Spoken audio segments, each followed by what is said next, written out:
কেমন হবে যদি 30 দিন 180 ফুট মাটির নিচে থাকতে হয়? তুমি একটা টানেলের মধ্যে দিয়ে ড্রাইভিং করছো আর হঠাৎ সেটা ভেঙে পড়ে আর তুমি চাপা পড়ে যাও। তোমার কাছে তেমন কিছু খাবার নেই, 2টো জলের বোতল আর একটা কেক। এটা খেয়ে তোমাকে 30 দিন কাটাতে হবে। ঠিক সেই রকম খতরনাক এবং ভয়াবহ একটা মুভির এক্সপ্লেন নিয়ে হাজির হয়েছে এবিডি বাংলা স্টোরি। তো গল্পের শুরুতে আমরা দেখতে পাই এই লি নামের লোকটাকে। লি বাড়ি ফেরার পথে গাড়ির তেল শেষ হয়ে যায়। লি একটা পেট্রোল পাম্প থেকে তেল ভরে যখন বাড়ি আসছিল তখন এই বয়স্ক লোকটি লিকে 2টো জলের বোতল দিয়েছিল আর লি তার মেয়ের জন্য একটা কেক নিয়েছিল। কিন্তু তার কপালে দুর্ভাগ্য লেখা ছিল। লি যে পথ দিয়ে আসছিল সেই রাস্তাটা ছিল একটা টানেলের ভিতর দিয়ে। লি মাঝপথে আসার পর টানেলে অদ্ভুত কিছু কম্পন শুরু হয়। এরপর লি যখন সেটাকে ঠিক ভালোভাবে লক্ষ্য করতে থাকে তখন ঠিক সেই মুহূর্তে পুরো টানেলটা ভেঙে পড়ে আর লি চাপা পড়ে যায় 180 ফুট মাটির নিচে। লির যখন জ্ঞান ফেরে তখন লি বুঝতে পারছে না যে তার সাথে কি হয়েছে। লি চারিদিকে ভালো করে দেখতে থাকে। লি দেখতে পায় যে তার চারিদিকে শুধু পাথর আর পাথর। সে চাইলেও সেখান থেকে বার হতেই পারবে না। লি সঙ্গে সঙ্গে এমার্জেন্সি নাম্বারে কল করে যাতে তারা এসে তাড়াতাড়ি লিকে সেখান থেকে বার করে বাঁচিয়ে নেয়। লি ফোন করে পুরো ব্যাপারটা খুলে বলে। রেস্কিউ টিম লিকে বলে, চিন্তা করো না, আমরা তাড়াতাড়ি তোমাকে ওখান থেকে বার করব। এই খবরটা লাইভ টেলিকাস্টও হয়ে যায়। এদিকে লির স্ত্রী একটা শপিং মলে কিছু কেনাকাটা করছিল। খবর পেয়ে তাড়াতাড়ি ফোন করে লিকে। লি বলে, আমি ঠিক আছি, তুমি চিন্তা করো না।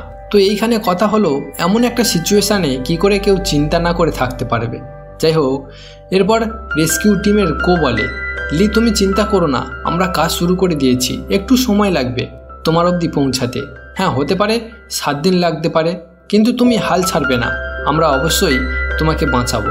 বলে, লি তোমার কাছে খাবার কি আছে? লি বলে, আমার কাছে 2 বোতল জল আর একটা কেক আছে। বলে, কেকটা তাড়াতাড়ি খেয়ে নিও আর জলটা বাঁচিয়ে রেখে খেও। আর জল যখন খাবে তখন বোতলে মুখ লাগিয়ে খাবে না, মুখ লাগিয়ে খেলে জলের মধ্যে ভাইরাস আসতে পারে। লি কোয়ের কথা মতো সেই রকম করে। এরপর রেস্কিউ টিম ড্রোনের সাহায্যে ভিতরটা দেখার চেষ্টা করে, কিন্তু ড্রোন কিছু দূর গিয়ে তাদের থেকে সিগন্যাল লস হয়ে যায়। এরপর ঠিক করে যে ভিতরে গিয়ে দেখবে। সেই কথা মতো ভিতরে যায়। এরপর লিকে ডাকতে থাকে। লিও কোয়ের গলা শুনতে পায়, কিন্তু দুর্ভাগ্য ঠিক সেই মুহূর্তে বাকি টানেলটাও ভেঙে পড়তে শুরু করে। লিকে বলে, তুমি নিজেকে সামলে রেখো। যদিও বা লিকে বাঁচানো যেত, কিন্তু এখন আর সেটা সম্ভব নয়, পুরো টানেলটা ভেঙে পড়েছে। এবার রেস্কিউ টিমদের অন্য একটা কিছু উপায় ভাবতে হবে। বাইরে এসে লিকে ফোন করে বলে, লি তুমি ঠিক আছো? লি বলে, আমি ঠিক আছি। আর লি বলে, আমার সামনে যে পাখাটা ভেঙে পড়েছিল সেটাতে নাম্বার 3 লেখা আছে।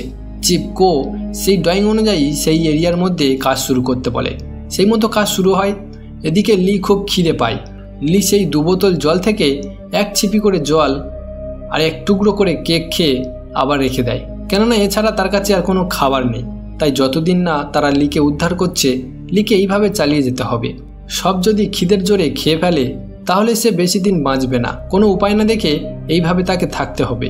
এরপর লি একটা মেয়ের গলা শুনতে পায়। এবার লি এইখানে একা না, তার সঙ্গে একটা মেয়েও এইখানে আটকে পড়েছে। মেয়েটা লিকে ডাকে। লি যখন সেই পাখার ভিতর দিয়ে মেয়েটার কাছে আসে তখন লিয়ের পায়ে একটা পেরেক ঢুকে যায়। তাও লি কোনো রকমে মেয়েটার কাছে আসে। এসে দেখতে পায় যে মেয়েটা একটা পাথরের সাথে চেপে আছে। লি সেটাকে সরানোর চেষ্টা করে, কিন্তু লির গায়ে সেই জোর নেই যে একটু হলেও সরাতে পারবে। এই নিয়ে লি 3 দিন ঠিকমতো খায়নি। মেয়েটা বলে, আমাদের কতদিন পর এখান থেকে উদ্ধার করবে? লি বলে যে 7 দিন লাগতে পারে, কিন্তু চিন্তা করো না, আমরা ঠিক এখান থেকে বার হব। এরপর মেয়েটা লিকে বলে, আমাকে একটু জল খাওয়াবে? লি ভাবে, আমার কাছে তো জল কম আছে, কিন্তু তাও লি তার সেই 2 বোতল জল থেকে কিছুটা মেয়েকে খেতে দেয়। এদিকে কোরা তাড়াতাড়ি কাজ শুরু করে দেয়। এরপর লি তার গাড়িতে চলে আসে আর সেই কেক থেকে আবার কিছুটা কেক খেয়ে শুয়ে পড়ে, কিন্তু সেই মেয়ের কুকুরটা পুরো কেকটা খেয়ে নেয়। এখন লির কাছে যে খাবারটুকু ছিল সেটাও এখন সে হারিয়ে ফেলেছে। এখন লির কাছে কিছুটা জল ছাড়া আর কিছু নেই।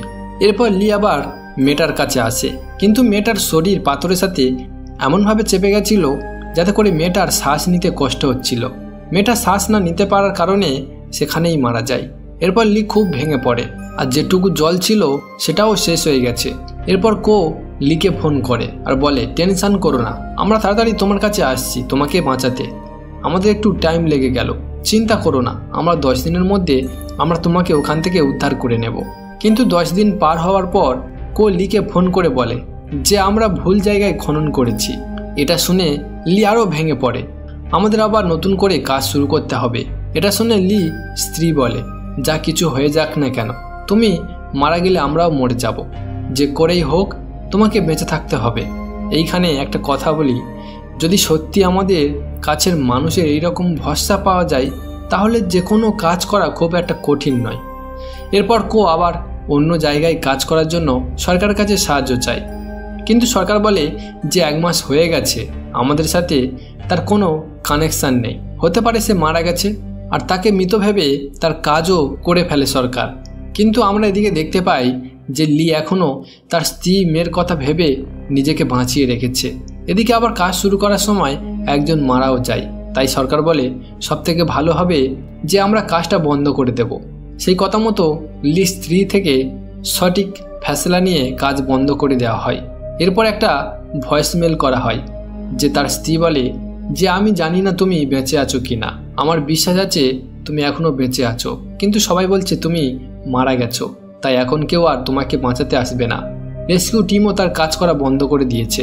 এরপর কো একবার সেইখানে ঢুকে দেখতে চায় যে কোনো সাড়া পাওয়া যায় কিনা, কিন্তু তাকে ওপরে চলে আসতে হয়, কারণ সেইখানে তারা একটা বিস্ফোরণ ঘটাতে চলেছে।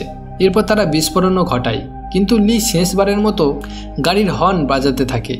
কো যে মেশিনটা নিয়ে ভিতরে গেছিল সেই মেশিনটা তার হাত থেকে পড়ে গিয়েছিল এবং সেইখানে সাউন্ড ধরা পড়ে যে ভিতর থেকে কিছু একটা শব্দ শোনা যাচ্ছে।